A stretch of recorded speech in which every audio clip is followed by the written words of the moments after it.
Number 5. Robert Fisher. Robert Fisher was a man living in Arizona with his wife and 2 children, living quietly. He had worked as a surgical technician and had previously attempted to become a Navy SEAL. He was an avid outdoorsman, an expert hunter, angler, and camper, and found himself frustrated that his children didn't quite share this love of the outdoors with him. Fisher did all he could to present himself as an all-American, white picket fence, nuclear family man, but the truth was far more complicated than that. A child of divorce, Fisher had intense issues regarding separation.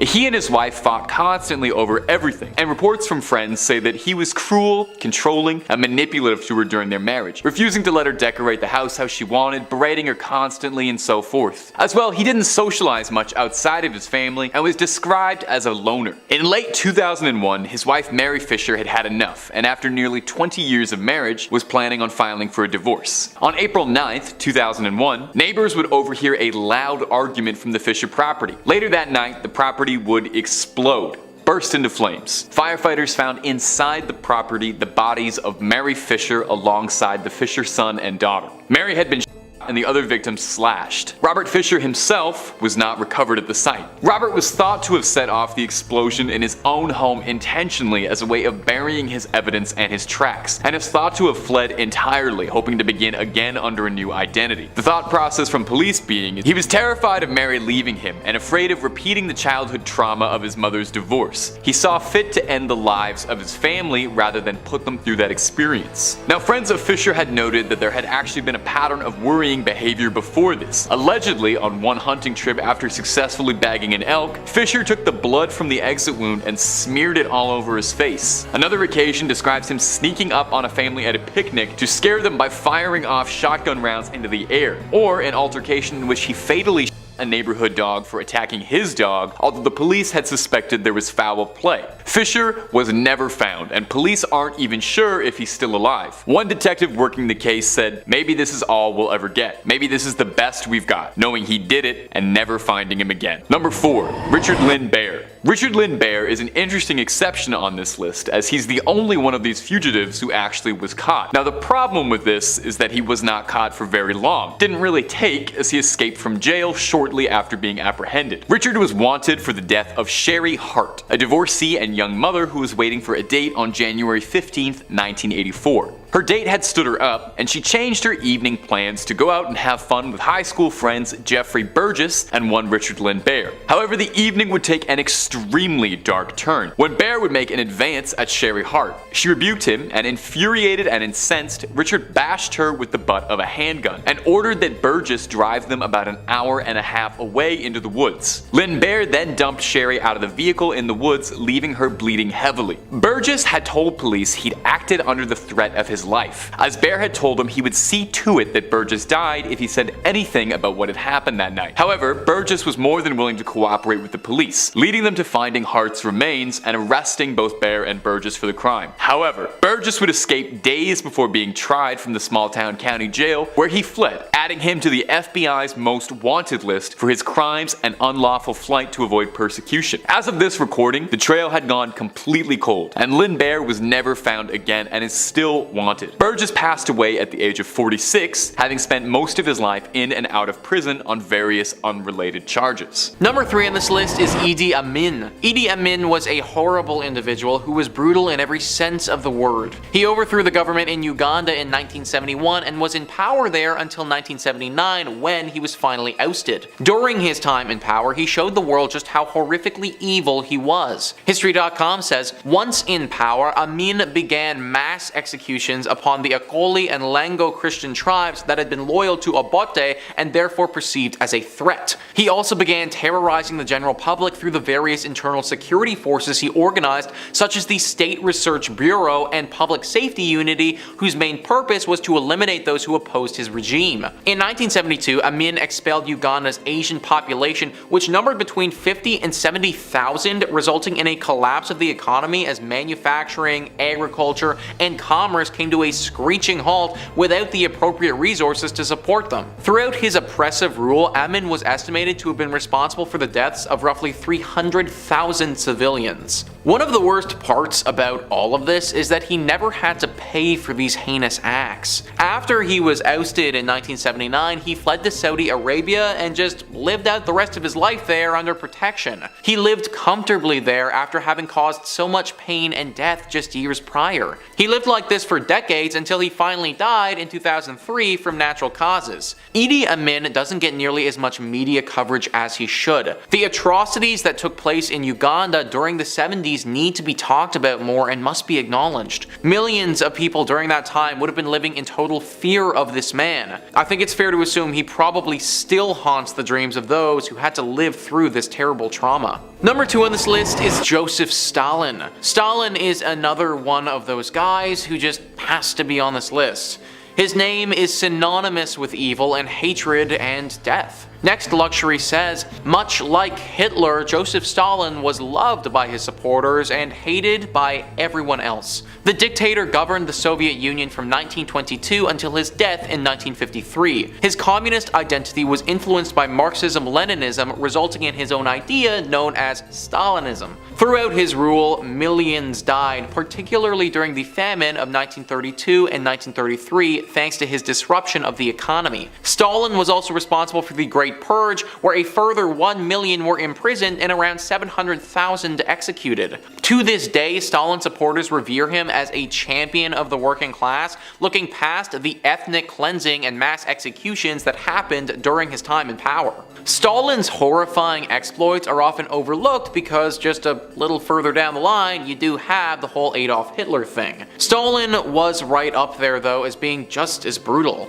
The way he treated the Ukrainian people was absolutely horrific. He starved them for the sake of starving them. We cannot have another one of these individuals in our world ever again. We barely made it out the first time that we had one. Number 5, the Servant Girl Annihilator. I can't believe I just said those words. The Servant Girl Annihilator. I can't believe that's the real name newspapers went with to call this guy. I know not everyone's gonna be able to get a nickname like Jack the Ripper, but you can't go around calling criminals stuff like the Servant Girl Annihilator. You're just gonna inflate their ego. You're making him sound like he's a Dark Souls boss, or he's gonna be jumping in the ring against Hulk Hogan and the Iron Sheik. Anyway, sorry, I had to get this out of the way before we could talk about it. I feel like we just had to address this name. We couldn't just look at that and move on. And you know the wildest part? He doesn't even have the craziest name on this list. Okay, let's get into it. The Servant Girl Annihilator was the nickname of a brutal night stalker who preyed on the streets of Austin, Texas in 1885, a full 3 years before Jack the Ripper would stalk Whitechapel and steal all the fame and fortune in the attacking women at night community. Despite his name, he actually didn't exclusively target women. Unlike his British counterpart, Mr. the Ripper, the SVGA attacked men and women, although he mostly focused his attention on women, and they were all servant girls, which is where the name came from. He ended up slaying 7 women and 1 man, and critically injured 6 women and 2 men on top of that. All of his victims carried out the same way, attacking them whilst they slept in their beds, and then dragging them out into the streets when he was finished with them, usually with a sharp object such as a knife or a needle sticking out of the ear. There was a wild manhunt for the Annihilator, and it's said that in 1885 some 400 men were questioned and interrogated about the identity of the Annihilator. Elected officials apparently refused to believe that it could be the work of one lone psycho, thinking there was a group of men committing these crimes together for Lord knows why. While several men would end up being questioned, no one was ever successfully linked to these brutal crimes. He was never caught, but an increased presence by sheriff's department and citizens forming an armed militia to protect the streets were enough to scare off whoever was doing it into fleeing the area, and eventually the crime stopped. So where did he go? That's the question, because he was never found. There are some who even wonder if perhaps maybe he bought himself a train ticket and found his way to Whitechapel to continue his spree. And my friends, if you're looking for more true crime stories, more rumors, whispers, conspiracies, cryptids, aliens, video games, movies, and whatever else we got, Top 5 Scary has it all. Number 4, Bible John. Everyone on this list has a weird nickname. Everybody. I'm gonna tell you that right now. I'm just gonna spoil that for you. Coming up next on this list is going to be Bible John, who's got a name that is deceptively unassuming. Bible John was an infamous executioner who preyed on women in Glasgow in the late 60s. All of his victims he met at a popular nightclub, the Barrel and Ballroom. He operated for a few years and is confirmed to be connected to at least 3 cases and maybe more. He was subject to one of Scotland's most extensive manhunts. He was the first time a composite sketch in the country was ever used as the front page of the newspaper. All because there were so few details about the case or just who he was. What few tidbits of trivia and information we have on Bible John, his crimes, his motives, and his modus operandus come from one of the victim's sisters, who very briefly shared a taxi with Bible John and her sister on the night of her death. Her very brief witness, it was only a 20-minute trip, was all the information they had to provide investigators to form a psychological profile of him, aiding in the investigation. Now, the name Bible John would stem from his practice of obsessively quoting the Bible and ranting and raving about adultery to his victims before, well, you know. The statement we have with Gene Puttock states that in the short period of time they spent together, he was making nigh constant and frequent references to specific Bible passages and really hammering home how much he hated adulterous women. He preyed on brunette women who all looked fairly similar and found them all at the same nightclub, charming them and then attacking them. Their bodies would later be found naked in the streets with signs of strangulation. The only witness, one Gene Puttock, passed away in 2010 with no more leads and the case having been on ice for nearly 50 years. It's very unlikely Bible John will ever be found anytime soon if he's still out there. Number 3 on this list is Pol Pot. Wikipedia writes, Pol Pot was a Cambodian revolutionary and politician who governed Cambodia as Prime Minister of Democratic Kampuchea between 1976 and 1979. Ideologically a Marxist-Leninist and a Khmer nationalist, he was a leading member of Cambodia's communist movement, the Khmer Rouge, from 1963 until 1997 and served as the General Secretary of the Communist Party of Kampuchea from 1963 to 1981. Under his administration, Cambodia was converted into a one-party communist state and went through the events of the Cambodian genocide. The Cambodian genocide is something that we don't learn about enough in history class. This genocide claimed the lives of at least 1.5 million Cambodian civilians from 1975 to 1979. 1.5 million is already a ridiculously large number, but it should also be noted that in 1975, this would have accounted for roughly a quarter of the entire country. Pol Pot and the party that he led during this time wanted to turn Cambodia into an agrarian socialist republic. At the time, Mao Zedong was in charge of China and Pol Pot went to him for advice on how to make this a reality. To do this, he emptied out cities and forced people into labor camps where they were either executed or simply worked to death. Disease and malnutrition was also rampant in these camps and the quality of life was horrible. Money was abolished and everybody was forced to wear the exact same black clothing, stripping people of any sense of their individuality. This truly was a horrible time in Cambodian history and saw so many atrocities committed countrywide. It finally ended when the Vietnamese invaded Cambodia in 1979 and Pol Pot's government fell. He lived for roughly another 20 years though, finally dying in 1998. Number 2 on this list is Joseph Stalin. Ekharsh Merota writes, Joseph Stalin was dictator of the Soviet Union from 1922 till his death in 1953. As a young man, he was a robber and an assassin. For almost 30 years, he reigned with terror and violence in the Soviet Union.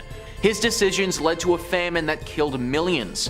Forget enemies, he even killed families of people who were fond of him. Under his rule, more than 1.5 million German women were assaulted, and in all, he easily killed over 20 million people. He once said, "One death is a tragedy, a million deaths is simply a statistic."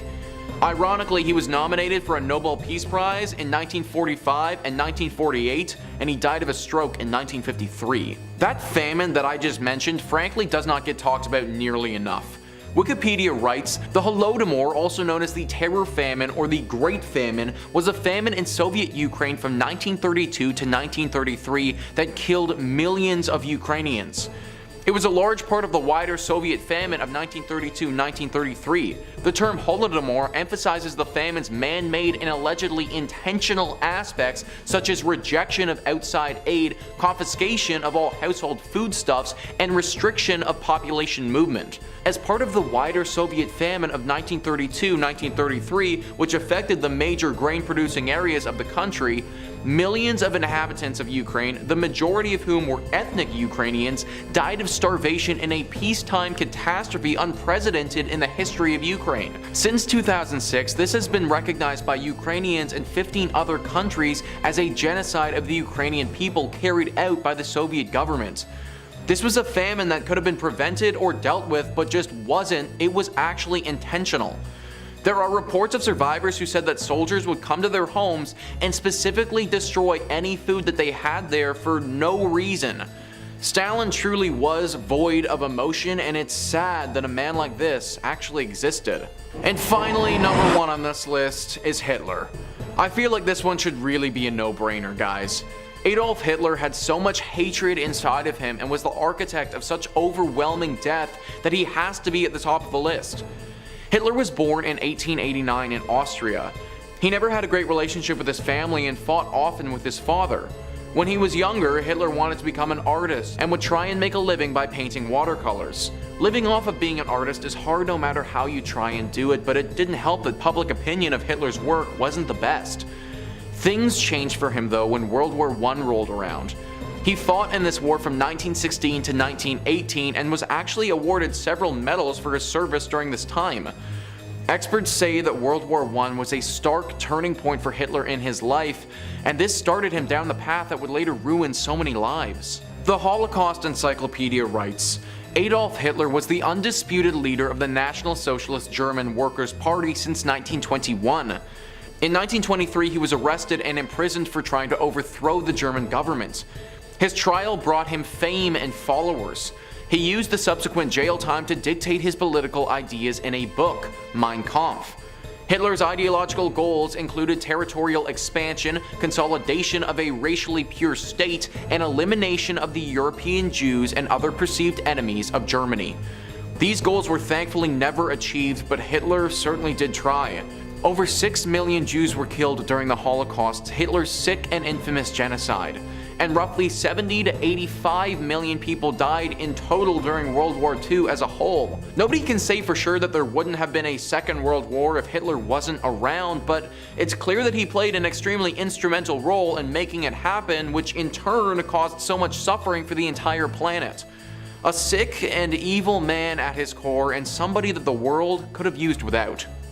Number 5. Randy Greenawalt and Gary Tyson. As a 2-for-1 bonus for our viewers, our first entry on this list details the imprisonment, escape, and brutal rampage of 2 prisoners from the Florence State Prison in Arizona, USA. In 1974, Randy Greenawalt and his brother James were held on suspicion for the murder of a truck driver named Stanley Sandage. The brothers had shot the driver and taken his wallet before being arrested when they tried to purchase stereo equipment with the victim's credit card. The authorities realized that the killing was extremely similar to the death of another driver, Henry Weber, 4 days earlier. The 2 brothers were charged with the murders, but Randy was able to avoid the death penalty by testifying against his brother. He was sent to Florence State Prison where he met Gary Tyson. Tyson had attempted to escape several times and was serving a life sentence for stabbing a prison guard. The 2 men formed a plan together to try and escape with the help of Tyson's 3 sons, who showed up to visiting day with a concealed shotgun and helped the 2 prisoners to overpower the guards and escape, with plans of escaping to a ranch in Mexico. They quickly ran into trouble when their car blew a tire. A kind stranger driving with his wife, infant son, and teenage niece came across them and tried to see if they needed help. They were taken prisoner by the convicts and taken into the desert, where they were shot and left for dead, while Greenawalt and the Tysons fled in the family's Mazda. They made contact with a woman Greenawalt had become pen pals with, who bought them a truck and ammunition, plans of making their way to an airplane that Gary had chartered for their escape. The police caught wind of this, and the gang was forced to try and make alternate arrangements. They made their way to Texas, where they killed a couple of newlyweds and took their car. Days later, they were met with a roadblock, which they ruthlessly barreled their way through, before being met with another one 6 miles down the road. The officers opened fire on the gang, hitting one of the Tyson sons who was driving. The remaining 2 brothers and Greenawalt were captured, but Gary Tyson got away, although he was found dead in the desert 11 days later, having died a slow death of exposure to the elements. The brothers were sentenced to life in prison, and Gary was executed by lethal injection after spending 2 decades on death row. Number 4.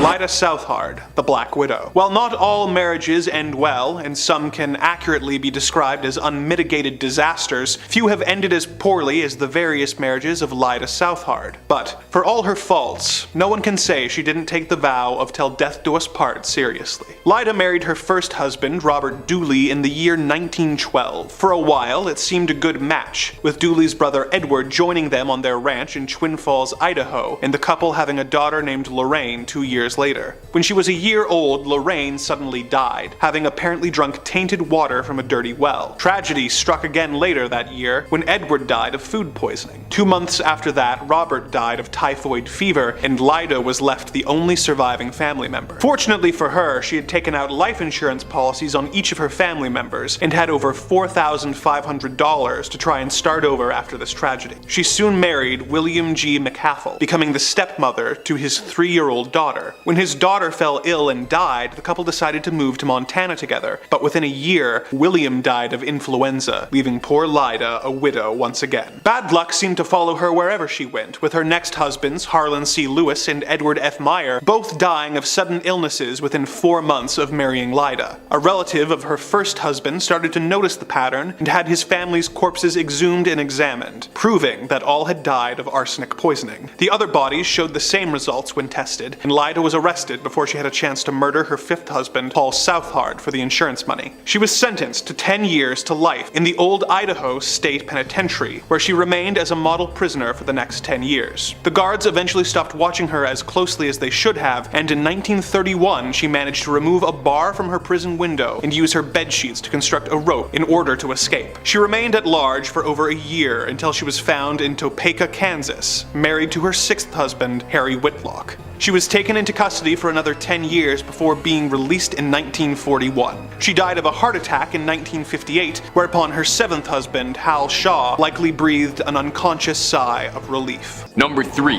Bradford Bishop. Until I can prove that he's dead, I'm going to assume he's still alive. That's the words of Montgomery County Sheriff Raymond Knight, speaking on our next entry, Bradford Bishop. This notorious criminal has been on the FBI's most wanted list for years, and has managed to elude capture this entire time. In fact, he was taken off of the FBI's most wanted list in late 2018 to accommodate more serious fugitives, and FBI had some reason to believe he might not even still be alive. Bradford Bishop was an unusual case, as he was a fairly promising career man with no stains on his record. He was working as a counterintelligence official, a former army serviceman, and he worked as a diplomat. Life seemed to be going fairly well for Mr. Bishop, who fathered 3 children with his wife Annette, where they lived in Bethesda, Maryland. On March 1st, 1976, Bradford was passed over for a promotion at work that he was due for. He left the office a little bit early, telling his secretary he wasn't feeling well that day. He would then drive to his bank, he withdrew a large amount of money, and he went to fill up gas in his car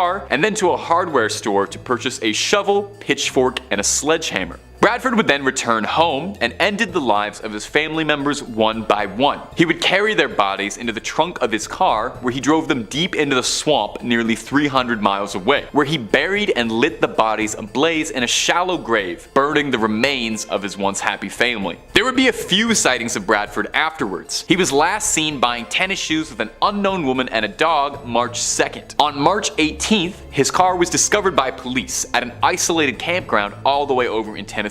The contents of the car were unnerving. A blood-soaked blanket, a shotgun, an axe, and the well for the spare tire was soaked in blood. A jury indicted Bradford, and that was the last time any evidence of the case ever emerged. Now, since then, there have been numerous unproven sightings, sporadically appearing throughout Europe mostly, but nothing that has contributed to an arrest. If Bradford Bishop is still alive, he is 86 and has still evaded capture. Number 2. The Freeway Phantom. The Freeway Phantom was the self-given nickname of a serial criminal around Washington, D.C. who has never been identified. He first made himself known in the early 1970s, seemingly taking a page out of the Zodiac's coded puzzling handbook. The Freeway Phantom taunted the police with cryptic messages and puzzles teasing his capture. 18-year-old Brenda Denise Woodard was found dead in November 1971 with a note inside one of her coat pockets. The note read out as follows: This is tantamount to my insensitivity to people, especially women. I will admit the others when you catch me if you can. Signed, the Freeway Phantom. The name happened to catch on. There are a few criminals who offer to write their own monikers, but clearly the Freeway Phantom had a brand in mind. Over the course of a 17-month period, 6 similarly aged young black women were found all along the highway, all missing their shoes and all showing visible signs of trauma. Police had been working on what they thought had been promising leads, including an investigation into 2 former police officers who were being convicted of a separate crime. However, none of these investigations ever turned up anything concrete, leading the FBI to take charge of the case in 1974. However, it was around this time that the trail started to go cold, and no more deaths following the Freeway Phantom's MO appeared, luckily. Although tragically for the victims' families, no justice would ever be found either. The investigation is still active in some aspects in Washington, D.C., although given that it's been 5 decades since the first victim was found, it's hard to think that any serious progress might be made on this case. Perhaps the identity of the Freeway Phantom will never come to light, but at the very least, it seems as if the brutal series of crimes had stopped. Number 1. The vending machine. When you were younger, did you ever hear about the urban legend of someone putting poison in candy, or someone putting a razor blade inside of a chocolate or an apple or something and giving it out to trick-or-treaters? Probably have. I mean, I've even talked about it before in a previous video on urban legends. It's the kind of story that you'd hear on a playground and it would scare you and stick with you for life. You tell yourself that kind of thing only happens in the movies, and no one in their right mind would ever go around poisoning unsuspecting people. But that's perhaps because you've never heard of this case. The case of the mysterious vending machine criminal in Japan. This wave started in April of 1985. People around Western Japan, primarily in Tokyo, were dying under mysterious circumstances. The first victim died shortly after purchasing 2 bottles of a popular Japanese soda, Orinamen C. In the next coming weeks, there were 35 cases of mysterious poisonings, all tracked back to Orinamen C purchased at vending machines. At the time of the crime spree, the company producing Orinamen C had been running a promotion where their vending machines would give out a second bottle of the product after purchasing one, and the criminal took advantage of this fact, lacing bottles of the soft drink with a powerful poison, and he placed them inside or on top of the vending machines to deceive consumers into believing that they'd been a winner of the promotion and they got that extra second bottle. Shortly after, police issued citywide warnings across all vending machines to inspect each drink carefully to see if the seal on the bottle cap had been tampered. Of these 35 cases, 12 of them were fatal, making the Orinamen C tampering the deadliest product tampering case in history. Police had absolutely 0 leads, and the nature of the crime made it incredibly difficult to track down, as the bottles had been dispersed seemingly randomly across Western Japan. As well, there did not appear to be any greater motive, no intentional victims. There was nothing to link them together, as the victims that had all been afflicted had been completely random. Police had suggested, though, that they think the suspect was a single agent acting alone, who had meticulously planned the crime.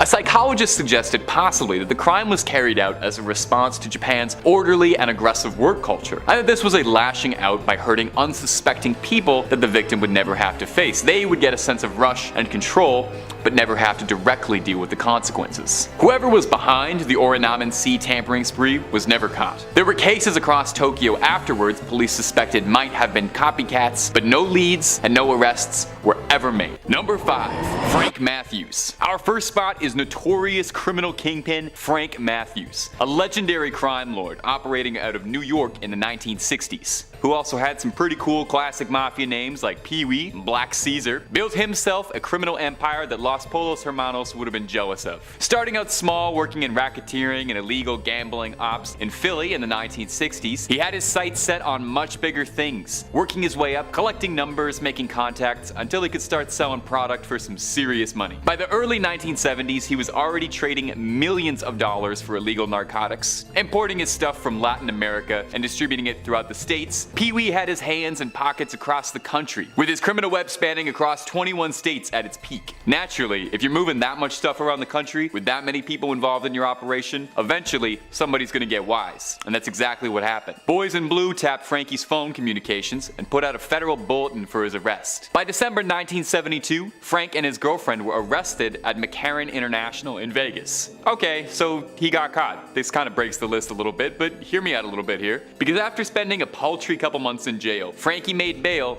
and quickly got out of Dodge to literally never be seen again. Now, there is some discrepancy as to what happened. The FBI suspects that he was taken care of by a major New York crime family for fears he may turn witness. But they did also post a bounty, a $200,000 bounty for finding him, so they suspected he might still be out there. No trace of him was ever found, no body ever discovered, and his story went cold. Is he sleeping with the fishes, or did he return to pull strings from the shadows? Or maybe he pulled a Saul Goodman and started managing a Cinnabon in Omaha, living life on the lam. Man, that's two Breaking Bad references in one point. I gotta spread them out a little bit more. We got lots more than awkwardly wedging in Breaking Bad references on Top 5 Scary. We've got the best horror content on the web at least twice a day, every day, so hit subscribe and stay spooked. Number 4, The Pickler. You know, at first glance, this is not a particularly threatening nickname. It kind of sounds like the absolute lamest Z-tier excuse for a Batman villain that you'd throw in as a warm-up before, fighting the actual cool villain of that issue. Well, names can often be so deceiving because there really is not a lot that's funny about the Pickler once you understand why they called him that. He's maybe one of the most bizarre and macabre criminals I've ever read about. The Hungarian Bela Kiss lived in a small village near Budapest in the early 20th century. He lived with an elderly maid, but otherwise kept to himself, didn't have a tight circle of friends, but he did enjoy frequent female company. I mean, of course, with a name like Bela Kiss, makes sense. I gotta stop trying to make this guy sound cute because I'm gonna regret it in like 1 second. In 1914, during the height of the First World War, Bela left to fight with his country. Now, wartime sometimes necessitates borrowing resources wherever you can, and the Hungarian army was short on gas. On Bela's isolated property were dozens upon dozens of oil barrels all conspicuously laid out in his yard. Someone alerted the soldiers and they went to go borrow a cup or two, and were shocked to discover that upon cracking open the barrels were the bodies of several women floating in alcohol in a depraved attempt to preserve the corpses. Hence where the foul nickname The Pickler came from. See, it's not nearly as funny once you know why they call him that. 20 barrels,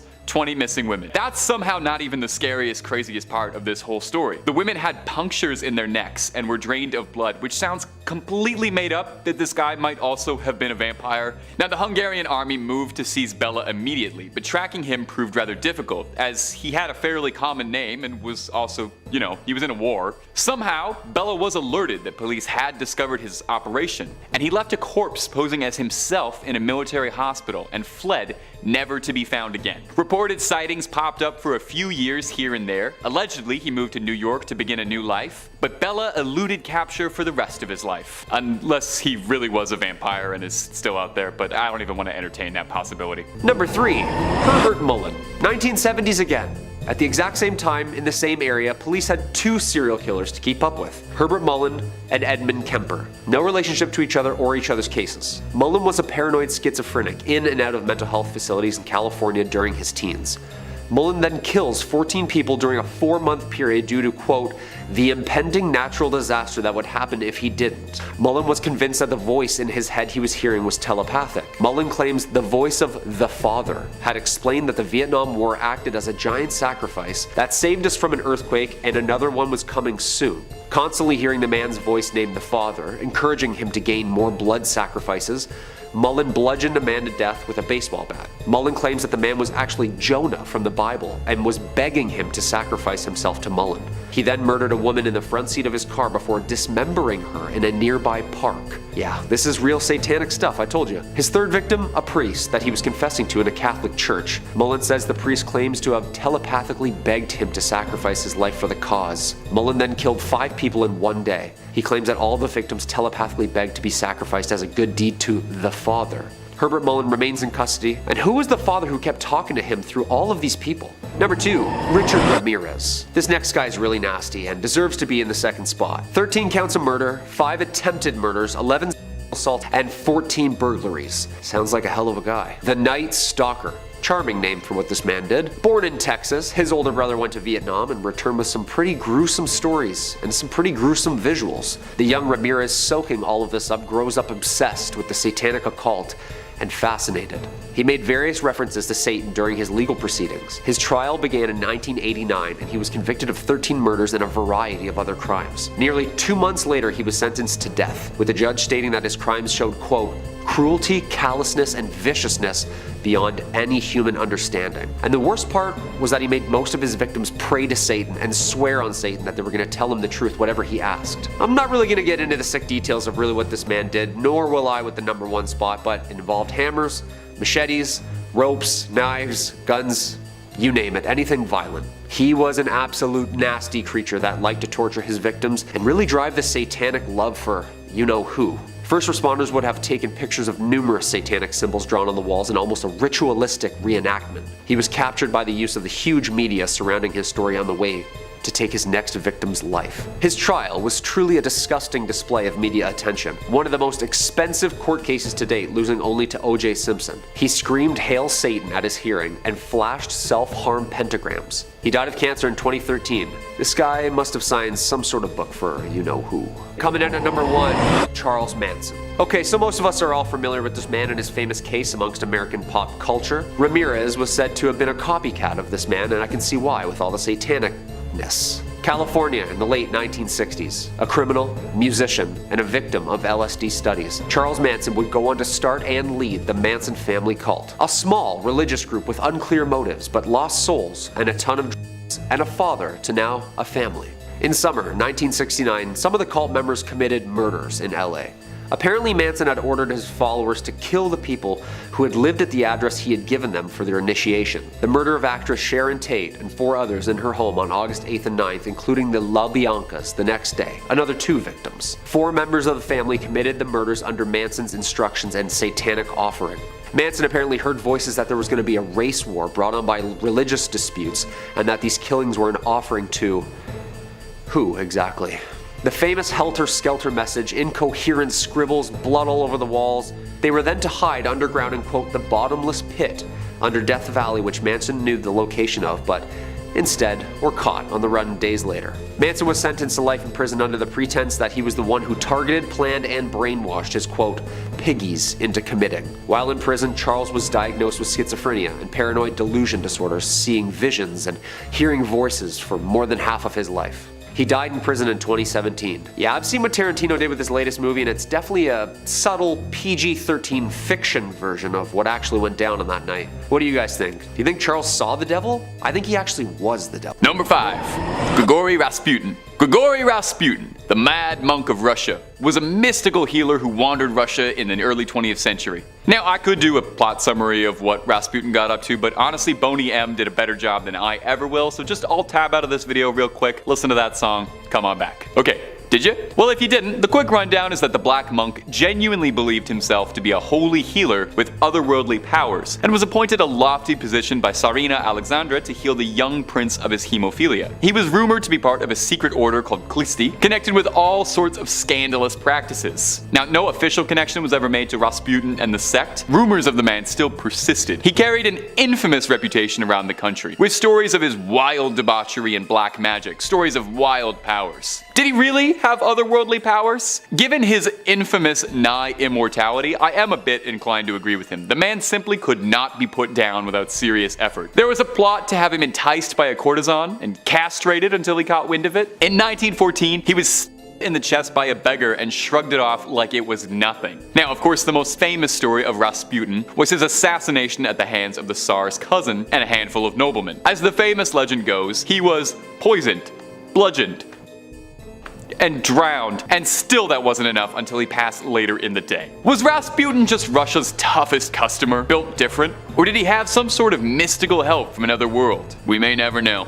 And are we having fun with the channel, my little freaks and creeps? Stay subscribed for more scary content every single day. Number 4. Vlad the Impaler. You know, with a title like Vlad the Impaler, it's safe to assume that the guy was probably up to no good, demon or no demon. Perhaps you've heard the legend that Vlad Tepes was the inspiration for Count Dracula, which should tell you even more if you want to judge of this guy's moral character. Vlad was a prince of Wallachia, an area that's now known as modern Romania. Vlad grew up in a very dark period of Wallachian history, coming up while the Ottoman Empire was setting its sights on just about everything good in Eastern Europe. Vlad was made king of Wallachia, but first he was deposed and exiled after an assassination plot on his brother and father. He would reclaim the throne in 1458 and quickly began a campaign of bloodlust to show the world he was not someone you should be messing with. One of his most infamous acts, and where the dubious title comes from, was after fending off an Ottoman invasion, he impaled 20,000 soldiers and left them as a grim forest of the damned. And some legends say he would eat dinner in front of this. Downright demonic behavior. There's some debate as to whether or not he really is the inspiration for Dracula, although of note is that beside his infamous sobriquet Vlad the Impaler, he went by the nickname Vlad Dracul, owning from his father's position in the Order of the Dragon, which translated to Dracul. There are also stories of Vlad washing his hands with the blood of his enemies, which I'm gonna be honest, that kind of sounds like something Dracula would do. It's worth noting too, no one really knows what happened to Vlad's body. We know that he was slain in battle, and that he was eventually put down after years of carnage, but his body or grave has never been found. Perhaps it's because it's still walking, or flapping.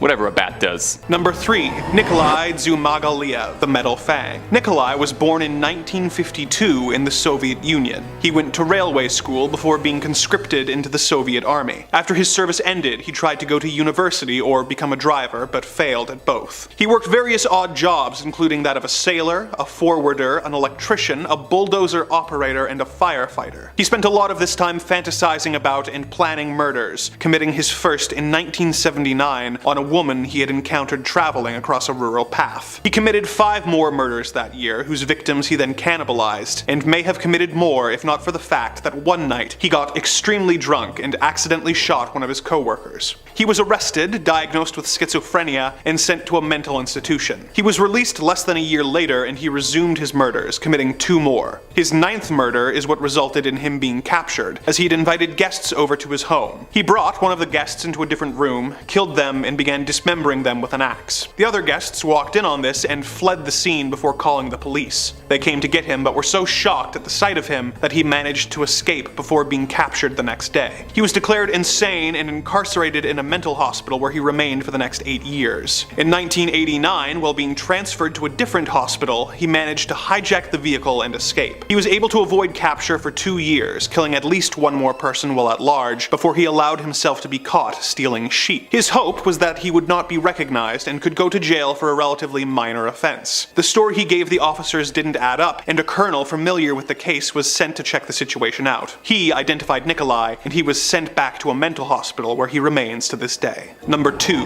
Ted Bundy. The most well-known of the monsters on this list, Ted Bundy was a cold-hearted murderer who would feign injury in order to get close to women and then attack them into unconsciousness in order to take them to a secondary location where he would take advantage of them before strangling them to death. He would often return to the bodies of the victims, where he would subject the corpses to further indignities, for decomposition made this impossible. He later confessed to 30 murders, but the authorities believe his real body count is likely extremely larger. In one of the first examples of computers being used to investigate serial killer crimes, authorities compiled all the information they had, based on witness statements, to come up with likely suspects, and the computer produced a list of 26 names, one of them Bundy's. At the same time, detectives made a list manually of their 100 best suspects. When Bundy's name appeared on both lists, he became their number 1 suspect, but word came out that he had already been arrested. A highway patrol officer had seen Bundy cruising a residential area and fleeing upon seeing the police car. When searched, they found a crowbar, handcuffs, a ski mask, rope, and an ice pick, among other suspicious items in Bundy's car. He was soon linked to and found guilty in a kidnapping case until the authorities gathered more evidence to charge him with the murders. In Utah State Prison, he attempted an escape and was placed in solitary confinement for several weeks before being transferred to Garfield County Jail. He was then taken to the Pitkin County Courthouse, where he chose to act as his own attorney. This allowed him to avoid having to wear handcuffs and shackles, and during a court recess he was allowed into the court library to research his case, where he snuck away from his guards and fled through the library window. He made his way to an Aspen hunting cabin, which he broke into and stole food and a rifle from. He became lost in the mountains and eventually found his way back to Aspen, where he stole a car but was soon apprehended by authorities. He was sent back to prison where he acquired a hacksaw blade and spent 6 months sawing a hole in the bars in his window. He squeezed through the gap and into the crawl space, which led to the chief jailer's apartment, where he stole clothes and walked right out the front door. During the 2 months of freedom following his second escape, Bundy managed to kill 2 sorority girls and 1 12-year-old girl before eventually being arrested for driving a stolen car near the Alabama state line and being sent back to prison where he remained until his eventual execution. Number 1.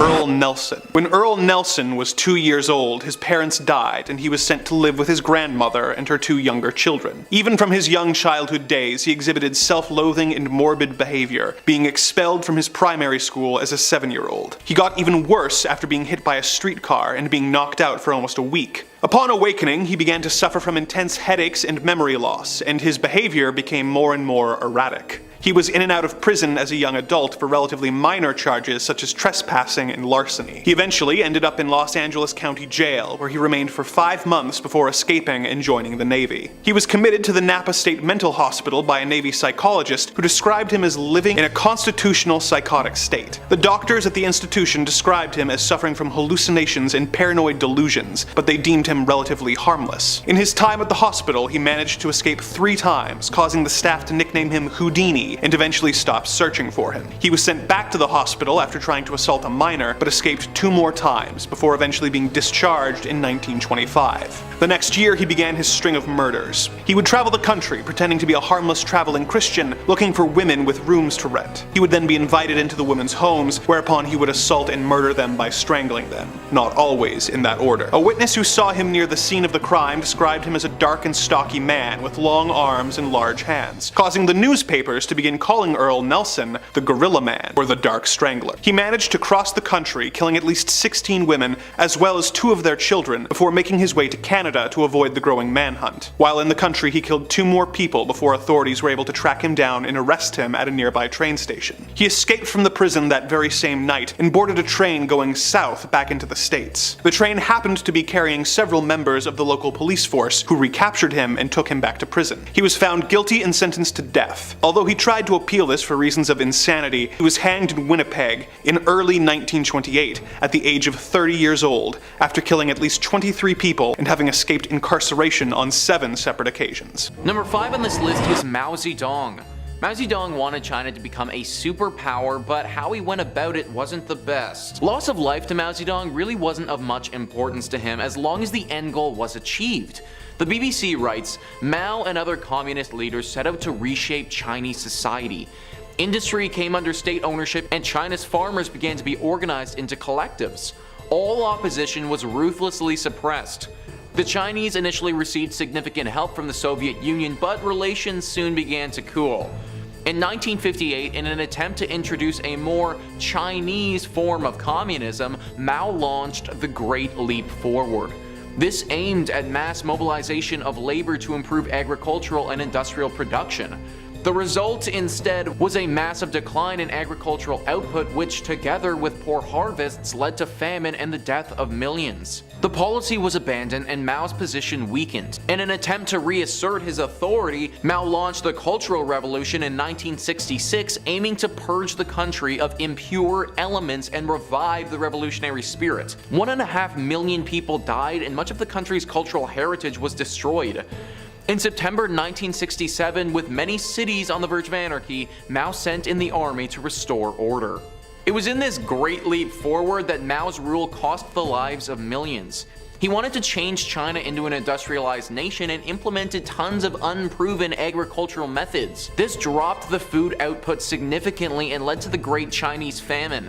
This famine is largely regarded as the deadliest man-made disaster in human history, so yeah, it was pretty bad. Unlike others on this list, Mao for the most part wasn't infatuated with the deaths of citizens. It was just a byproduct of his incompetency and horrible rule. Granted, we can't let him off too easily because he also didn't care that much to change his way of thinking. During his reign of power, it's estimated that 40 to 70 million Chinese civilians died through forced labor, executions, or famine. Number 4 on this list is Nero. We're throwing it way back with this one and going to the year 37 AD. That's when Nero was born and he lived until 68 AD. Only just over 30 years of life, but he did enough during that time to earn himself a spot on this list. Wikipedia writes, most Roman sources offer overwhelmingly negative assessments of his personality and reign. The historian Tacitus claims the Roman people thought him compulsive and corrupt. Suetonius tells that many Romans believed that the Great Fire of Rome was instigated by Nero to clear land for his planned Golden House. Tacitus claims that Nero seized Christians as scapegoats for the fire and had them burned alive, seemingly motivated not by public justice but by personal cruelty. This personal cruelty of his is widely documented and nobody was safe from it. One would think that your own mother would be on the do not kill list, but apparently not for Nero. To rid himself of any potential outside influences, he had his own mother murdered. He's said to have stabbed, burned, boiled, impaled people for his own personal pleasure. Couple this with the fact that he's said to have burned down entire cities while people are still inside of them, and you get a horrible, tyrannical dictator who, I'm sad to report, actually did exist. Number 3. Jack the Ripper. Jack the Ripper is one of history's most infamous criminals, and honestly, maybe the most. Over 130 years ago, and we are still absolutely fascinated by his crimes, and we still don't even know for certain who he was. Could still be out there, he could still be at large. He terrorized Whitechapel through the year of 1888, leaving behind a series of sickeningly grisly crime scenes, torn apart and left in the street for all to see. There are at least 5 confirmed cases that are attributed to Jack the Ripper, but there are several more that are speculated to be attached to him, with some suggesting that it could be anywhere from 13 or higher. Jack eluded capture, stupefied his pursuers, and taunted his would-be captors, sending the police souvenirs, I guess, from his crimes, wrapping in the mail and sending them out. On one occasion, he did this alongside a threatening letter, boldly claiming to be from hell, known as the From Hell letter. The jeering letter taunted the police, inviting them to catch him, while he described the pleasure he took in his sick, sordid dealings. Investigators were downright stumped trying to find the guy. They suspected he didn't have any level of medical training, as his hurried slashes led them to believe he could have been a butcher. The way he slashed his victims was beyond horrific. He left them missing and in some cases beyond recognition. It seemed too like he could be in multiple places at once. A body discovered in New York a few years after the crime spree matched the victims of Whitechapel almost perfectly. Was it a human performing all these sickening acts? Or could the Ripper's mangling be attributed to a demon that was preying on the women of White Castle? It would explain how he was so elusive and managed to evade capture for all those years. Number 2.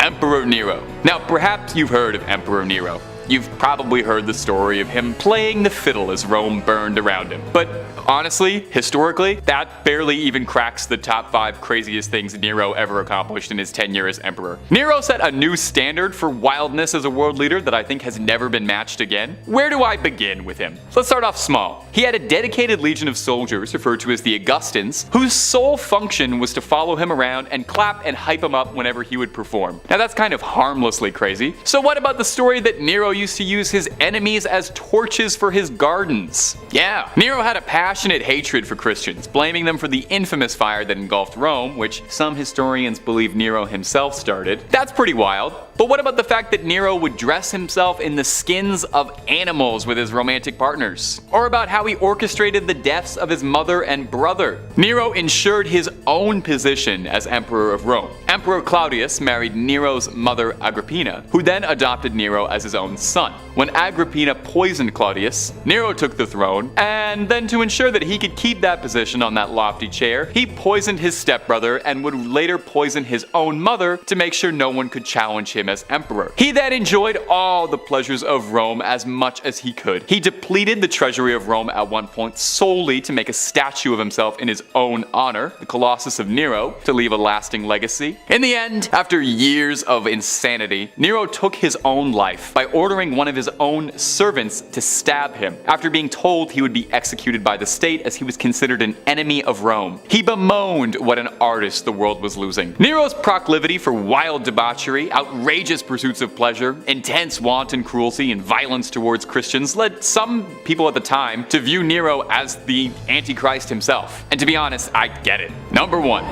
Manson. Charles Manson, the most infamous cult leader in history, and he might very well be one of the most famous criminals of all time. Charles Manson had a hypnotic level of control over his devout followers, leading them to a dark crime spree that would claim the lives of 35 people. Now, Manson himself never raised a blade to anyone that we know of, but rather used his domineering charisma to orchestrate the slayings down to the littlest details. He had a grim vision of an apocalypse where he believed there was going to be a race war, and that his family needed to prepare for this. And part of these preparations was bumping off key celebrities he had a list of. Manson had dominion over his followers, giving them sacrament every day, when in reality he was just giving them illegal substances to keep them impressionable. He banned glasses, calendars, watches, clocks, and anything that would ground them to the real world and made them more malleable to his will. Now, Manson and his family are host to a number of conspiracy theories. There's a very popular one saying that Manson himself is a product of the CIA's MK Ultra brainwashing program, and this is why he was so effective at controlling other people, and that the whole Manson family cult was a CIA op to destabilize the hippie movement. But another very prevailing theory is that the Manson family were Satanists, and they were part of a nationwide cabal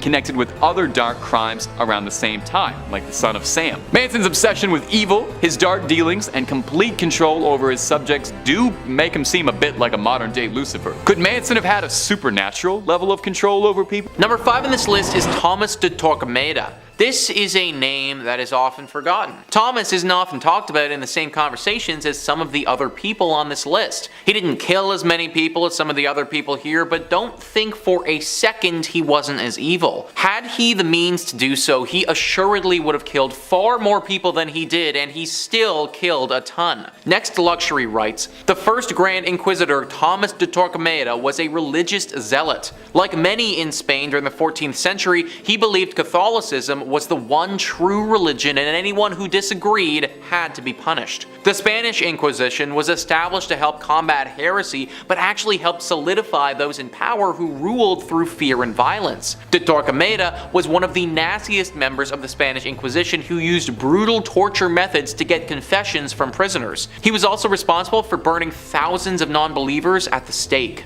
It wasn't even enough for you to convert to Catholicism, this guy would still come after you even if you did. If he thought you converted because of fear or some other reason he deemed unfit, then he'd force you to wear certain garments and torture you. Heretics would get waterboarded and then often killed afterwards. He saw to the expulsion of over 40,000 Jews from Spain as well. He kicked them out, only allowing them to leave with what they could carry, having to abandon their homes and their livelihoods. On top of this, he killed thousands of people too. This guy was absolutely messed up and would do anything in his power to keep Catholicism alive in Spain. I guarantee that if you lived in Spain during the 1500s, then this guy would definitely have been haunting your dreams. Number 4 on this list is Osama bin Laden. I think we all know this name, and I wouldn't be shocked if some of you have already been haunted in your dreams by it. Next Luxury writes, unlike many of the other evil people on this list, Osama bin Laden wasn't responsible for the deaths of millions. He was officially held accountable for the deaths of 2,977 people. What makes him such a detestable individual was that the murders came about as a result of the September 11th attacks. This remains the deadliest terrorist attack in human history. The legend of the terrorist organization Al-Qaeda, Osama bin Laden was behind the planning of the horrendous attack on American soil. It took 10 years for the American government to find him, finally discovering him hiding out in a compound in Pakistan. An assault on the home was undertaken and bin Laden was shot on site, ending one of the longest manhunts and bringing some closure to those impacted by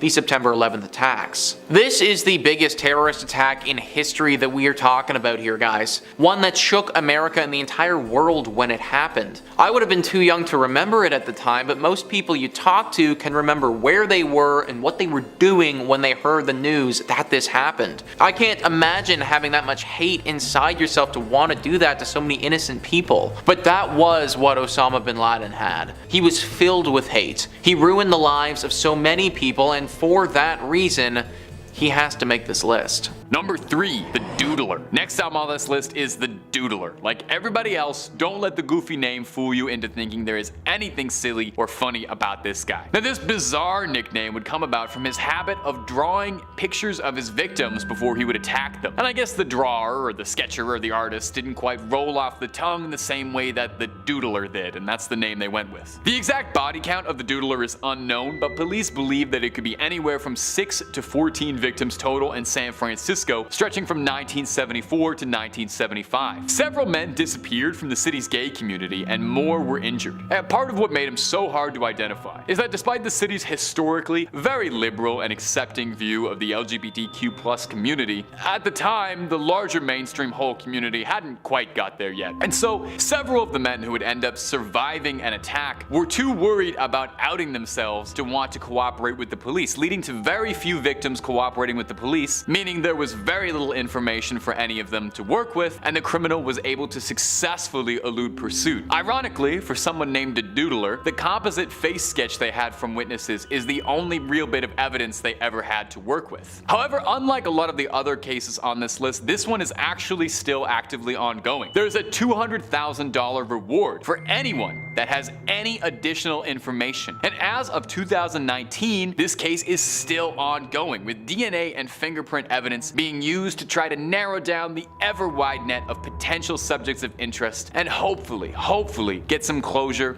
on a horrible chapter in San Francisco's history. Number 2, the Pickler. Now, I've talked about the Pickler before on this channel, but his story is so horrifying and honestly unbelievable that it's worth repeating at least once. Again, goes without saying, like every single entry else on this list, the Pickler leads you to believe this is going to be a silly story, but wait about a minute, I'll explain why he's called the Pickler and all the pieces will come together and you'll regret clicking on this video. This one's kind of a dark one. The Pickler's real name was Bela Kiss, and he worked as a tinsmith in the early 1900s, living in a humble small village in Hungary. He had been married and he had children, but his wife had left and with her took the children. He moved in a housekeeper who served as his sole faithful companion. His housekeeper would note that he seemed to entertain a plethora of female guests and was never hurting for women's attention, although she didn't talk to any of the guests much. Outside of his women callers, Kiss was actually fairly isolated. He kept to himself mostly, he didn't interact with his neighbors much at all or the community as a whole, instead preferring to tend to himself and living quietly alone with his housekeeper and his big collection of metal drums. He had a stockpile of metal drums all over his property, and when people would ask about them, he said that he was stockpiling gas. In 1914, Kiss would be conscripted to serve with the Hungarian army and left behind his home to his noble housekeeper. While deployed, Hungarian soldiers were running low on resources, and when they needed gas, some soldiers on patrol saw fit to take from Kiss's collection all over his property. However, when they went to recover the gas, they were shocked to discover what the barrels actually contained. No gas to be found, but instead the bodies of several missing women floating in alcohol in an attempt to preserve or pickle their corpses.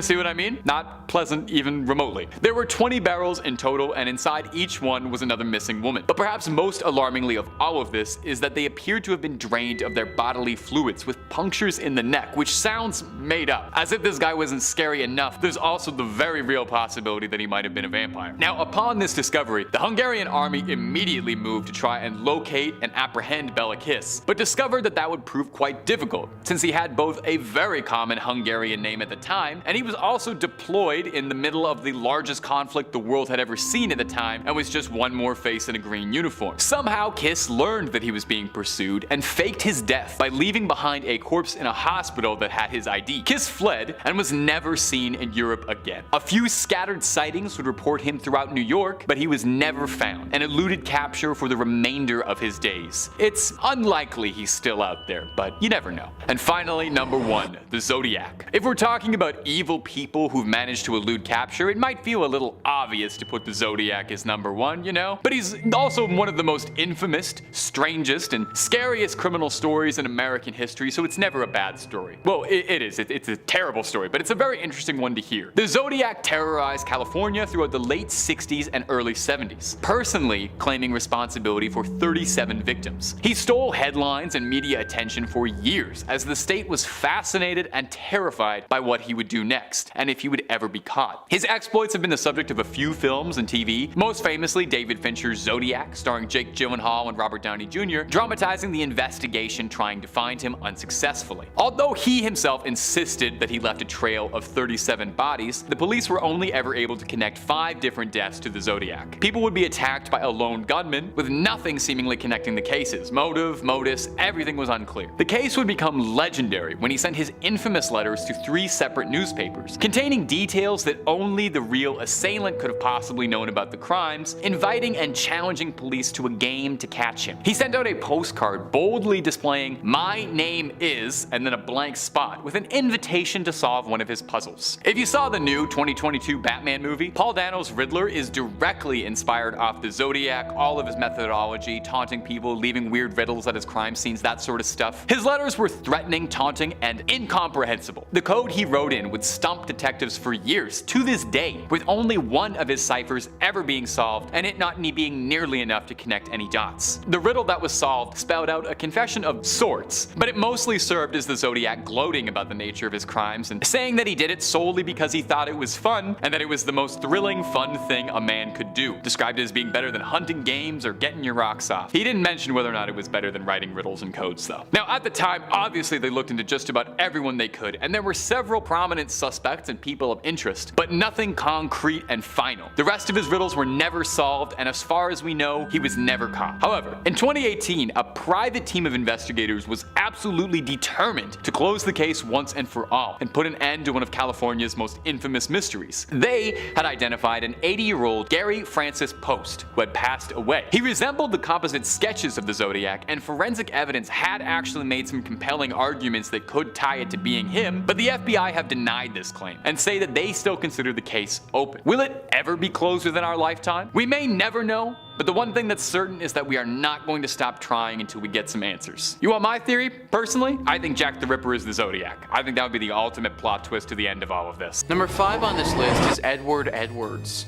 Edward Edwards, for those who don't know, was an American serial killer who did most of his killing from 1977 to 1996. He has 5 confirmed kills to his name, however he's suspected of several additional murders that were never solved. Edward always had an affinity to crime. In 1955, he actually escaped from jail and went around America robbing gas stations and was at large for 7 years. He became so well known that he actually earned a spot on the FBI's top 10 most wanted list at the time. He also refused to disguise himself during these robberies because he claimed that he wanted to become famous. Eventually, in 1962, he was found and brought in. He was sent to jail, but didn't actually spend too long there considering what he had already done. He was out on parole in 1967, which, as we'll later learn, was a horrible idea. The first known murders that Edward committed were in 1977 when he killed William Lavico and his girlfriend Judith Straub. They were both very young, and he took them out into the woods and shot them both with a shotgun. 3 years after this incident, he murdered 2 people again. This time, the victims were named Tim Hack and Kelly Drew, and instead of being shot, they were stabbed and strangled. Then in 1996 was his last confirmed murder, that of Danny Law Glockner. This was actually Edward's foster son, and he admitted to killing him for the life insurance policy of $250,000. In an interview, Edward very matter-of-factly owns up to killing Danny and shows zero remorse at all. He goes on to say that he was a schemer, and he'd always been a schemer and was looking for a way to earn a quick buck. He said that he had planned this thing for over a year and had been preparing everything for that long. In the interview, he very carefully lays out everything that happened and does it in a manner that it seems as if he's almost boasting about it. He even talks about how he took his head and threw it into a forest a year later after animals had bitten it off, and he doesn't even blink. Edward Edwards was an extremely sick and twisted man who clearly was not capable of feeling any normal and healthy human emotions. He died in prison back in 2011. Number 4 on this list is Tommy Lynn Sells. Tommy Lynn Sells is right up there as being one of the worst serial killers of all time. The acts that he committed were so gruesome and just plain evil that I can't even begin to understand the level of inhumanity that it would have taken to do it. He was only convicted for one murder, which he received the death penalty for, but authorities believe that he committed upwards of 22. Tommy Lynn Sells was known for murdering mothers and their... He didn't just stop with them though, also killing the fathers from time to time, but there was definitely a bit of a pattern involved with the mothers. In an interview that he had while he was still alive, he comes up with a sick and twisted reason as to why he did this. I know what I went through as a child. The nightmares, the drama, the reality of who I was and what was done to me. I never wanted that to happen to another person. Tommy Lynn Sells argues that he killed children to put them out of their misery. I don't even know if there are adjectives in the English language to describe how messed up that is. Tommy Lynn Sells was eventually executed on April 3rd, 2014. Number 3, D.B. Cooper. Now, our next entry, I would hesitate to call him as evil as the rest of some of these crooks, you know? Sure, he hijacked a plane, sure, he held the entire plane hostage, and sure, he stole $200,000 from the government, but that doesn't mean he's a bad guy. D.B. Cooper's case is one of contemporary crime legends, as all that I just described sounds like he would be FBI public enemy number 1, right? Like they'd be working around the clock to bust this guy. They'd have him within the week. He slipped through authorities' fingers, and to date, D.B. Cooper was never caught. We don't know if that was even his real name or just an epithet he was using for the plane. We don't know anything really too concrete about him. Depending on what your definition of success is, D.B. Cooper could possibly be considered one of the most successful criminals of all time. To get into the nitty-gritty of the details, on November 24th, 1971, a man using the possible alias Dan Cooper boarded a flight to Seattle, and almost as soon as it took off, he passed a note to a flight attendant indicating that he had a with him, and that he demanded that when the plane landed, he trade the passengers on the flight for $200,000 and 2 parachutes. That's a smart man. He didn't want to waste any of that money on parachutes. The note said that if anything funny happened, he would blow the plane up. They complied out of fear, and upon landing, he was given the money by local authorities. Cooper then seized the plane one more time, holding the flight crew hostage with plans to fly to Mexico City. But midway through the flight, Cooper pulled a little point break and jumped out of the plane with all the money with him. And that would be the last time anyone would have ever seen D.B. Cooper. The FBI chased him for years to no avail. Nothing was ever found. No body ever recovered. No suspect ever caught out of a laundry list of people of interest. Some of the bills were recovered, but that's the only piece of evidence. Now, my absolute favorite theory about D.B. Cooper, and it's kinda out there, is that he's legendary cinema director Tommy Wiseau, and that this is where his fortune came from, as the man is shrouded in mystery regarding where his seemingly limitless supply of money comes from and his mysterious origins. Is it completely ridiculous and has no basis in reality? Yes, but it's also hilarious. Now, as for any more likely suspects for Cooper, there were a couple of Special Forces veterans who lined up with physical descriptions who could have been capable of committing the heist, but no concrete charges were ever made, and to date, no trace was ever found. Number 2, the Zodiac. Possibly one of the most infamous cases in American history, the Zodiac was a notorious criminal, famed in equal measures for his slayings and for his chilling obsession and interaction with the police trying to track him. He was made a household name after a Hollywood flick starring Jake Gyllenhaal and Robert Downey Jr. depicting the efforts trying to find him. The Zodiac is known to be responsible for 5 different deaths terrorizing California in the late 60s and early 70s, although he himself claims responsibility for 37 victims. The Zodiac case became legend when he sent his now infamous letters to 3 separate newspapers, providing details only he could have known about the crimes, and challenging the police to a sick game of sorts, sending them incomprehensible ciphers and riddles that supposedly contain clues to his identity and the crimes within. Only one of his ciphers was ever solved, and the rest remain a mystery. The Riddler from the new Batman movie is a direct inspiration from the Zodiac's sinister dealings. For 5 years, the Zodiac would taunt his pursuers with riddles and codes, sending horrifying cards, taunts, a letter boldly displaying "My name is blank," and then a cipher below it teasing their inability to find him. A postcard with his symbol written in blood, amongst others. Part of what makes the Zodiac such a fascinating and truly horrifying case is how much he seems like a movie bad guy come to life. The planning makes him out to be some sort of sinister criminal mastermind, and it's hard to disagree with that proclamation when he's completely eluded any form of capture for the better part of 50 years. There were several possible suspects as to who the Zodiac could have been, but nothing conclusive. To date,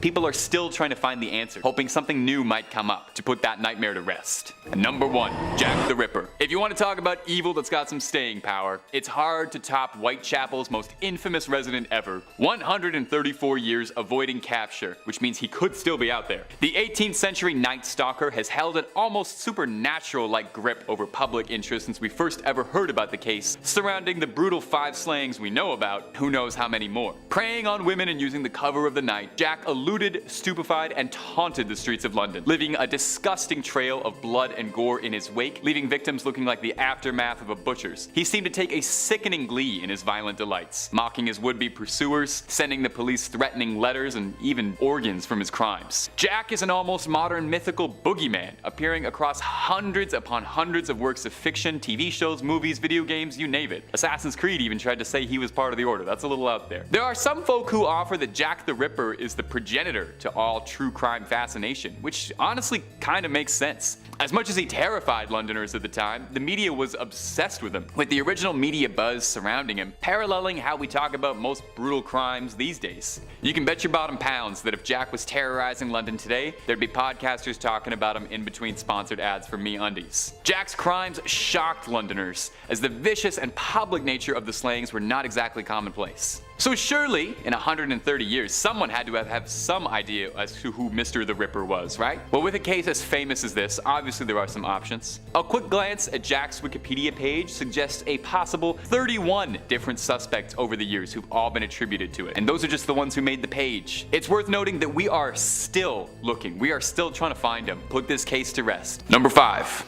John Wayne Gacy. John Wayne Gacy is one of America's most infamous criminal cases. He's practically single-handedly responsible for traumatizing an entire generation into a fear of clowns. A vicious sadist and a remorseless criminal, hearing clips of him talk is deeply disturbing. In a series of interviews in 1992, Mr. Gacy offered a rare window into the mind of a lunatic. In the interviews, Gacy is adamant that he is innocent of his crimes, and talks in a remarkably pleasant, almost affable way. He seems like an average Joe, a chatty old man that you would probably talk to at a park or something, until little cracks in the facade keep appearing and its darkness comes out. He appears to be talking himself in circles. At one point, it seems like he indirectly confesses to something he claimed that he hadn't, and when the interviewer presses him on it, he retracts like a child being caught in a lie, saying, "I'm sorry if I led you to believe that." In the same interview, the reporter asks Gacy to show him the rope trick, the horrifying method of strangulation Gacy would use on his victims by applying a tourniquet. Gacy obliges, but when the reporter hands him the string, he chuckles wryly and says, "Aren't you scared sitting next to me?" Most chilling is when the subject changes to talk of his clowning. He seems like he genuinely loved it, and knowing the unspeakable acts he committed as a clown makes it all the more sinister. He talks about how to him, clowning was an act of regression.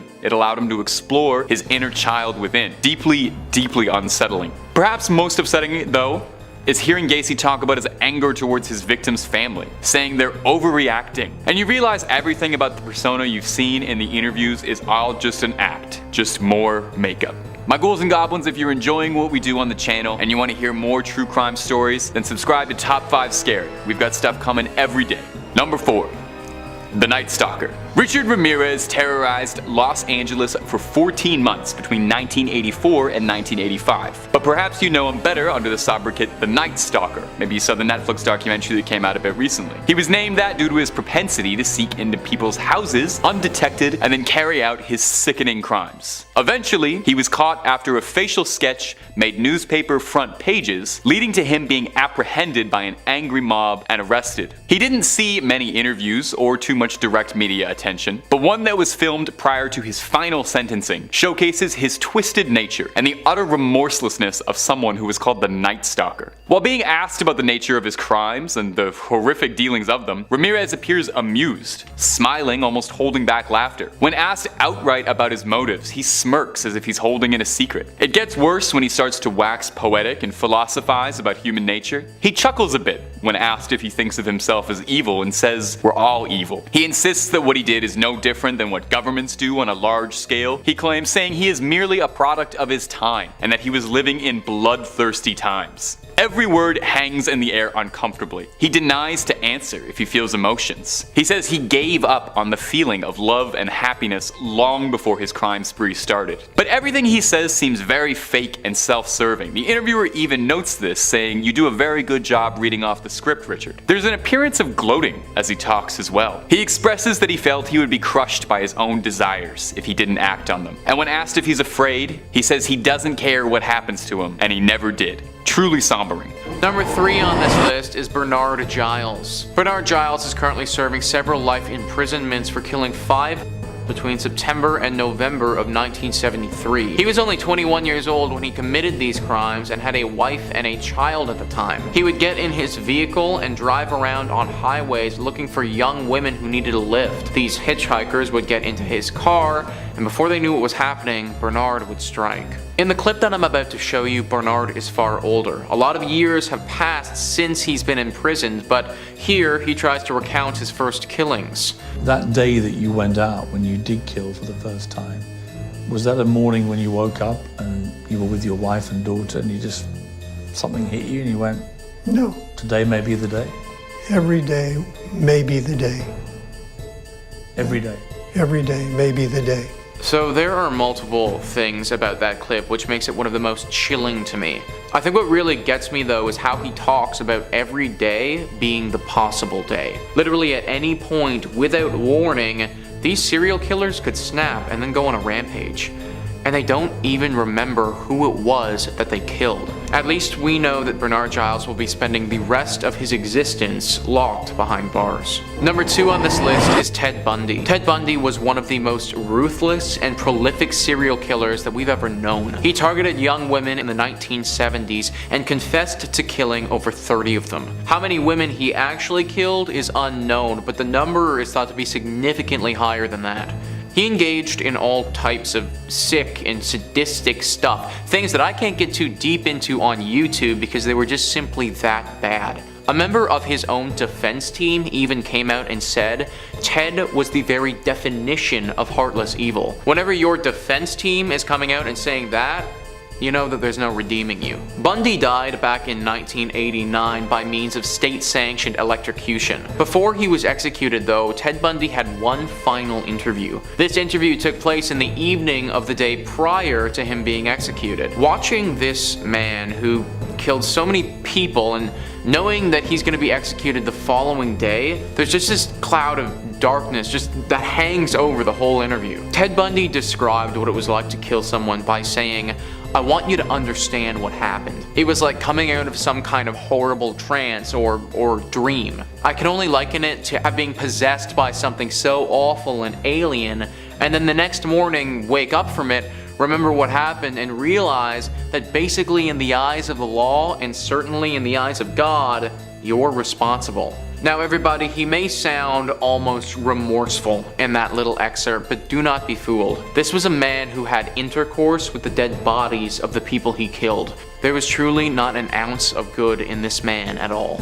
Number 1 on this list is Manuel Vela. The crimes committed by Manuel Vela actually happened not too long ago, which makes this whole story that much more scary. Manuel was a 28-year-old man who only a few years ago killed his girlfriend, who was 39 weeks pregnant with his child. Like guys, we are talking about just some of the most sick and twisted stuff ever.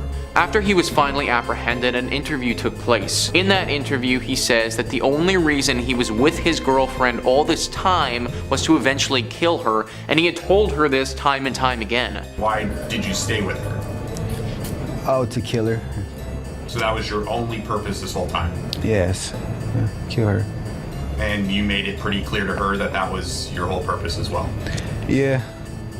Told everybody, hey, I'm gonna kill you, right? I'm telling him to kill her. So apparently this guy had been telling her about this for years and was planning it this whole time. This is just some insane stuff that is honestly hard to break down. I have no idea how anyone could get to this place or what would cause something like this. Manuel Vela ended up taking his own life in January 2017. Coming in at number 5, Michael Taylor.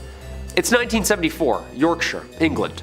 Michael Taylor, age 31, father of 5 and husband to Christine Taylor. Michael was a well-mannered and caring father and husband. Michael, like anyone, became depressed from a back injury, left him short on work and seeming a little odd and off. After seeking religious advice and a one-on-one session at a local church, Michael started having outbursts and acting aggressively. Puzzled, he sought one-on-one sessions which turned ugly.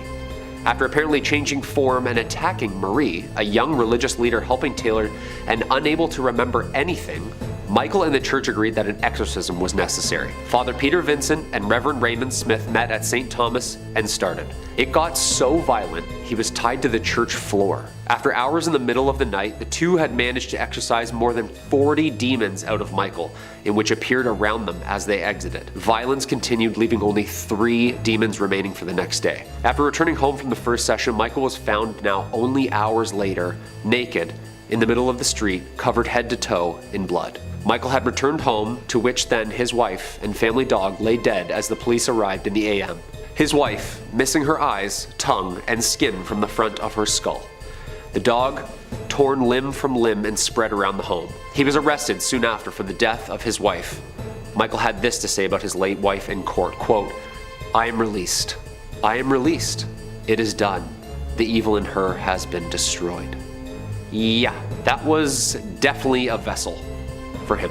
He was acquitted on psychological conditions, and jury found that he met his breaking point during the exorcism that night. He was acquitted on insanity and remained in and out of facilities until he passed in 2013. Number 4, David Berkowitz. New York, 1976, and the police were busy on the search for a man shooting couples in the New York area, which had started to become a citywide phenomenon that summer. Brunette women with long hair frantically cut and dyed their hair blonde in fear. The .44 caliber killer was the title the press gave David in his earliest of assaults. After losing his job, David began to experience psychotic episodes and claimed that his neighbor's German Shepherd had begun talking to him and eventually explained to David that he was a demon. He took the name after the pet's owner, Sam. It was this dog who ordered the killings by David and claims that the pet coaxed David into killing. David used this summer to shoot 8 people, resulting in 6 lives and the stabbings of 2 others. Using his .44 caliber bulldog revolver, David sent police on a wild goose chase around New York City with handwritten letters, David mocking the detectives with cryptic messages. Some of them explain who Sam is, and some of them explain what Sam does. Some mock police, saying that they are never going to find or stop him. David was finally arrested just hours before his next planned victim's visit. He applauded police in their ability to stop him, in the back seat of the car, laughing and cheering. Although David pleaded not guilty to insanity and pleaded guilty, expressing that he was coaxed by the demon and that it demanded him to kill for hell, he was sentenced to 6 consecutive life sentences with parole after 25 years. During the mid-90s, he amended his confession and claimed that he had been a member of a violent satanic cult that orchestrated the incidents as ritual murder and pleaded guilty to stabbing and attempting to murder others before the shootings had even begun. His letters are public and spine-chilling. Check them out. Real Riddler stuff. Quote, "I am the monster. I am Beelzebub. I am the chubby behemoth. Police, let me haunt you with this. I'll be back. I'll be back. Yours in murder, Mr. Monster." Okay, his violent spree led the legal system to create a new law called Son of Sam's Law, designed to create criminals from financially profiting from the publicity created by their crimes, which, at the time, he was basically a celebrity. He remains in prison to this day. Number 3, Ted Bundy. Ted Bundy has fascinated people for years, due in large part to how well he was able to disguise himself and make himself appear normal. But underneath his carefully put together persona was one of the darkest, most truly vile criminals the United States had ever seen. Unlike most serial offenders, Bundy not only kept up appearances, but was well groomed, charming, charismatic, and had a very compelling way with words, able to manipulate people scarily efficiently. He came from a happy family, a good Christian household, and didn't seem to fit the usual bill for these sort of criminals. The last interview ever conducted with him highlights a lot of these traits. He appears very soft-spoken, speaking quietly and almost soothingly to the camera, doing his best to garner sympathy from the audience and the interviewer. He attempts to blame a lot of his violence, darkness, and misdeeds on an addiction to lewd content. When he's describing it, he almost sounds like a man trying to talk about kicking caffeine, saying, "Oh, I think I'd be a lot better without it." Not just for him, but for lots of other people. When he says that phrase, he he pauses a bit and gives a dark, knowing look to the interviewer. He's even joking around a bit, playfully. He comes across as very intelligent, answering all of the questions thoughtfully, but everything about it just seems terrifying, especially knowing the grisly nature of the things he did. But it feels like you're listening to a mask talk. It helps you understand how he was able to commit so much of what he did the way you hear him talk. When asked directly if he thinks he deserves his punishment, he answers eloquently, saying he's afraid to die, but he feels that he deserves to be punished to the most extreme extent of the law, and that society will be better off without dangers like him. It is a frigid look into the mind of someone so twisted. Number 2. Dahmer. Jeffrey Dahmer is infamous. The name immediately evokes horrible emotions. Perhaps you've seen one of the many movies based on his twisted crimes, but the truth is always scarier. In 1994, Jeffrey Dahmer would give his last interview before his final sentencing, speaking to Stone Phillips, a former NBC anchor. The interview featured his father Lionel present, who Dahmer did not share a close relationship with. Now, the entire extended segment is harrowing. Dahmer is completely cold and calculating the entire time, speaking dryly with almost no emotion to anything he's saying. It's as fascinating as it is horrifying to hear him talk, to be honest. He remembers everything very clearly, and he describes it plainly, matter-of-fact, extremely sterilely. But there is a hint of remorse, almost regret over what he's done, but it is impossible to tell truly if it's genuine sincerity or if it's all just a carefully manipulated act to appear sympathetic. Perhaps the most disturbing insight into Dahmer's brain is when he tells the reporter that he found the violent acts of his crimes distasteful, and said that it was all just a means to an end of his ultimate goal, which was having complete physical domination over someone else. He describes his crimes as not something I enjoyed doing, and then proceeds to explain his sinister desire to create living zombies by putting acid in brains, leaving people docile and helpless. Dahmer was known as well to keep trophies of his victims, calling into question if any of these statements rang true. He reiterates that he just wanted someone to keep under his complete control, a slave to his will. And number 1. Charles Manson. Charles Manson may very well be the most notoriously well-known criminal in American history. He's definitely the most well-known cult leader. The cult leader led a string of violent attacks in 1969 to 1971 that would eventually culminate in his arrest and standing trial for his grievous crimes. Manson would spend the rest of his life in jail and occasionally entertained interviewers looking to shed light on the bizarre, grisly story. Manson was charismatic in his own way, persuasive, outrageous, and most importantly, commanding and controlling. But if you ever saw any of his interviews after his arrest, you'd be forgiven for not thinking that, since pretty much every time he opens his mouth, it's either to share his bleak, nihilistic worldview, or raving in a way that is just completely incomprehensible and is the gibbering of a madman. As soon as this one interview starts, he boasts that he doesn't feel guilty since he hasn't done anything he's ashamed of, and then pausing for a second and clarifying, "I'm ashamed of not doing enough." From there, he then starts speaking complete gibberish and then elaborating a bit on some of the conditions that made him this way. He talks about growing up without parents, which left him feeling like he was in a different dimension, saying that it's hard for him to think about things clearly, saying he hardly remembers breakfast. Watching Manson talk is a fascinating study. He almost seems fictional, a larger-than-life personality ripped out of a comic book villain, but he's real. And the real darkness behind his eyes is a harrowing reminder of what can lie inside someone. Most of the interviews with Manson are like this. Ravings, rantings, a stream of vile hatred and aggression, and a peek into the minds of one of the most twisted men to ever live.